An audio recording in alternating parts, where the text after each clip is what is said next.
Assalamualaikum warahmatullahi wabarakatuh. Selamat pagi, salam sejahtera bagi kita semuanya. Hari ini kita lanjutkan perkuliahan kita membicarakan masalah metode pengendalian.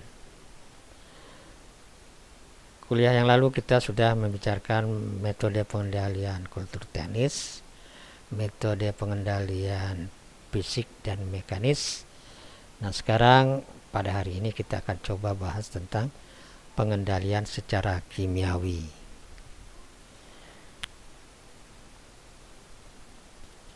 Nah, pengendalian secara kimiawi artinya kita menggunakan bahan kimia untuk mengendalikan OPT. Biasanya bahan kimia itu disebut juga dengan istilah pestisida. Bahan kimia yang digunakan untuk mengendalikan pes.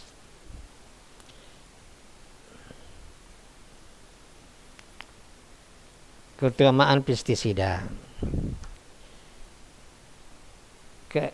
Keutamaan dari penggunaan pestisida ini dibandingkan dengan metode-metode sebelumnya mempunyai daya bunuh yang tinggi, penggunaannya mudah, dan hasilnya cepat diketahui. Nah, inilah keunggulan dari pestisida, sehingga para petani kita umumnya sangat suka atau senang sekali menggunakan pestisida ini. Sehingga kadang-kadang mengabaikan dampak buruk dari pestisida. Apa itu?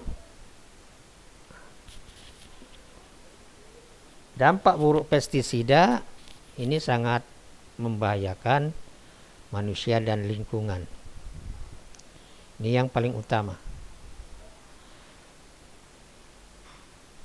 Dampak buruknya bisa kita uraikan di sini. Pertama, dapat mengakibatkan keracunan bagi manusia dan bagi tanaman itu sendiri. Jadi bahan kimia ini bahan yang beracun yang bisa meracuni manusia sebagai penggunanya dan tanaman yang mau diselamatkan. Yang kedua, menimbulkan resistensi pada hama. Artinya, penggunaan pestisida selain dapat membunuh hama, tapi juga dapat menimbulkan kekebalan pada hama. Itu yang kita sebut dengan istilah resistensi. Ketiga, terjadinya resurgensi, yaitu terbangunnya populasi hama generasi berikutnya justru meningkat setelah aplikasi pestisida. Nah, ini yang kita sangat khawatirkan sekali, resurgensi. Jadi populasi hama itu justru meningkat setelah kita gunakan pestisida. Yang keempat, munculnya hama sekunder menjadi hama utama. Jadi maksudnya begini, kita tahu bahwa hama itu ada yang bersifat utama dan ada yang bersifat sekunder. Yang bersifat utama inilah yang mengganggu, yang mengganggu tanaman kita. Ada hama-hama sekunder. Hama sekunder ini hama yang mempunyai serangga hama yang mempunyai potensi untuk menjadi hama utama. Inilah hama sekunder. Jadi penggunaan pestisida bisa menyebabkan terjadinya hama sekunder menjadi hama utama. Kemudian yang lebih fatal lagi, pestisida dapat merusak kehidupan makhluk lainnya yang berguna, misalnya serangga penyerbuk, predator, parasit, dan patogen pada hama. Ya, makhluk-makhluk atau organisme-organisme ini semuanya menguntungkan manusia, ya, tapi mengganggu pada serangga. Nah, penggunaan pestisida justru dapat menyebabkan musnahnya organisme ini karena pencemaran lingkungan. Jadi lingkungan bisa tercemar karena penggunaan pestisida yang tidak beraturan. Lingkungan dimaksud di sini tentu lingkungan hidup, baik oleh manusia atau oleh hewan lain, makhluk hidup manusia, makhluk hidup hewan-hewan yang lain. Nah, inilah dampak-dampak buruk pestisida. Sehingga mau tidak mau kita harus berusaha mengurangi penggunaan pestisida. Nah, sampai saat ini sudah diketahui berbagai jenis pestisida sesuai dengan sasaran yang akan dikendalikan.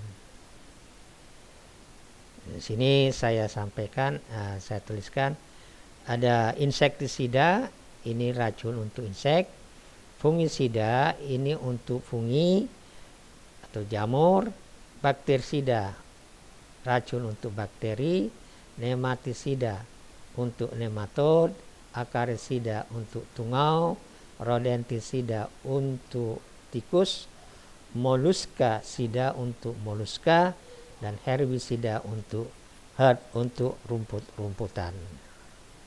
Inilah jenis-jenis pestisida yang sudah beredar saat ini di tempat kita, di negeri kita ini.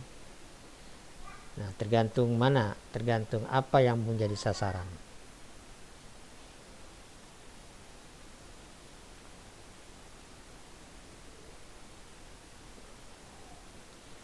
Bicara mengenai insektisida, yaitu racun yang kita gunakan untuk insek, yaitu senyawa kimia yang beracun yang khusus dapat mematikan semua jenis serangga. Nah, insektisida ini, bahan kimia ini masuk ke dalam tubuh serangga melalui lambung, masuknya melalui perut, kontak, dan alat pernapasan.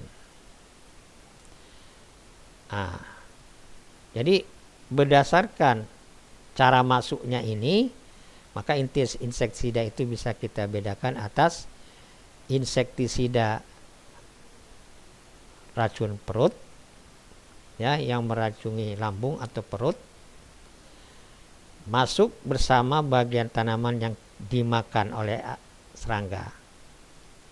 Akibatnya alat pencernaannya akan terganggu. Nah, ini efektif sekali untuk mengendalikan serangga tipe mulut yang menggigit dan mengunyah. Nah, itu dia racun perut. Biasanya kita arahkan sasarannya itu adalah serangga-serangga yang mengisap, yang menggigit dan mengunyah.